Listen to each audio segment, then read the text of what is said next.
So in the last section we talked about HTML and CSS in mobile web development.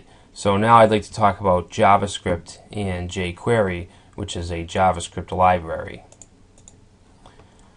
So what you should know, what you really need to know to proceed in this series is just inline and linking JavaScript documents. So how to include a JavaScript into an HTML document, the basic fundamentals, variables, loops, arrays, and then functions and methods. You should have an understanding of those basic programming fundamentals. And if you have experience in another language, then that's fine, because variables, loops, and arrays pretty much work relatively the same way in most languages. What is good to know is JQuery, JQuery Mobile, JavaScript and JQuery events, as well as object-oriented programming. So what role does JavaScript play in mobile web development? Well, JavaScript is basically the brains of the operation.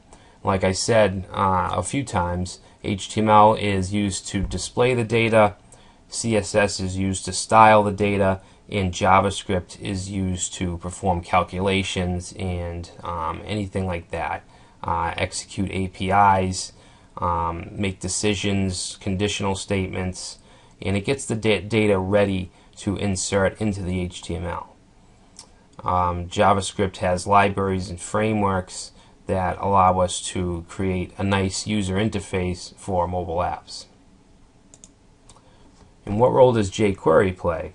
Well, jQuery can be used for just about all of our user interface, jQuery mobile that is, buttons, backgrounds, input fields, links. jQuery mobile has great documentation that show us examples of each aspect, so it's pretty easy to implement. This includes both JavaScript and CSS, and we can make AJAX calls using jQuery. So this is just some really quick JavaScript basics. This is a variable, so we can assign a variable with var and name it. So this variable's name is name, and we're assigning the string Brad to that variable. And you actually don't need the var at the beginning. You could just have it as name equals Brad. Alright, so here's an array. We're defining an array in a variable named fruit. So we just want to say new array, and then we can input our array values, because an array is essentially just a variable that holds multiple values. Here's a function, so to declare it, this should be lowercase, we have to just use the word function and then give it a name where we need parentheses, which can take parameters if it needs to, and then we have the curly braces, and whatever we want to do when this function is called need to go in between these curly braces. Here we're just giving an alert that says hello. Loops, here's a basic for loop. So we have the for function or method, and we have three parameters here. The first, we're assigning I, the variable I, to 0. The second, we're saying if I is less than 10. Okay, so if I is less than 10, then do whatever's in this block. And we're also incrementing it through each iteration. So it'll run and it'll be I will equal 0. The next iteration will be 1, and then 2, 3, all the way up to 9. The reason it would go to 9 is because we're saying if I is less than 10. We could say if I is less than or equal to 10, which would bring it to 10. And all we're doing is document.write, which just writes out to the screen the number or whatever the I variable is through that iteration. jQuery basics, this is a selector, so the $ is actually the jQuery function.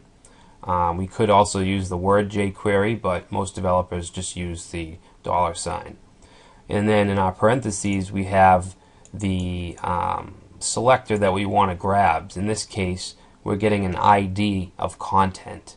Alright, and the ID is because of the pound sign.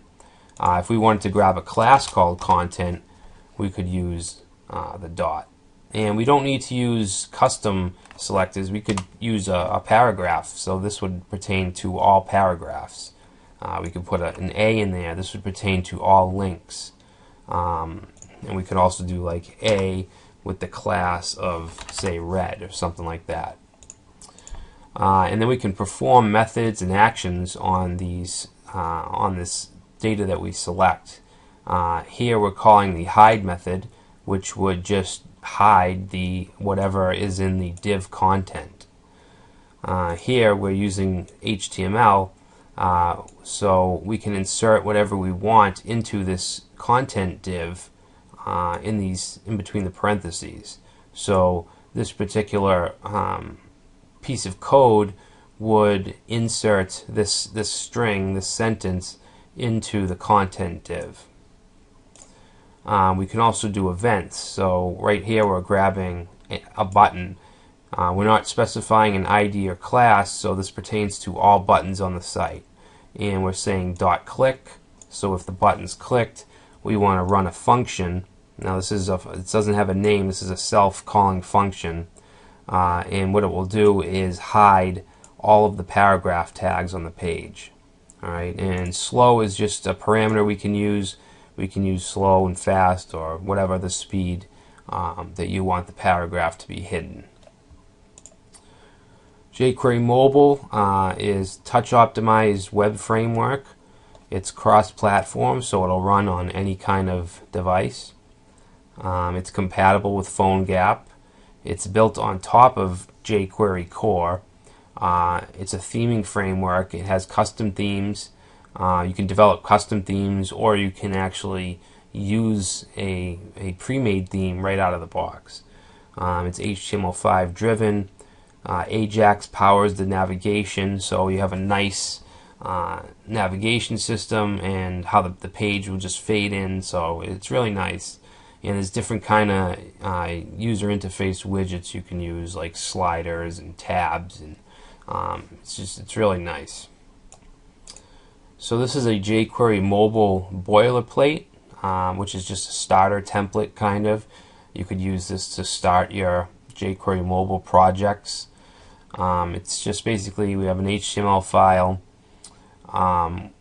We have to include the style. Well, we don't have to include this style sheet. This is optional if you want to use the pre-made themes.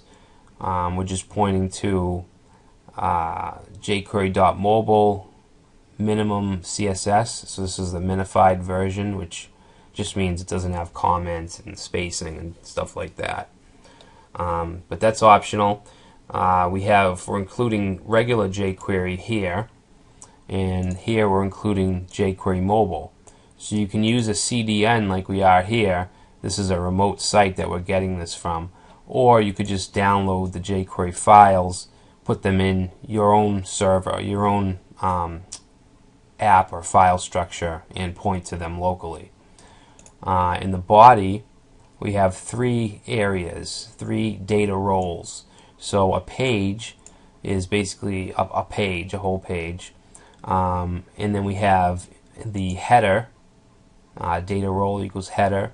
We have the content, where all the basic main content goes. And then we have a footer, where any footer text or anything like that can go. So it's really helpful in just getting a quick framework and UI.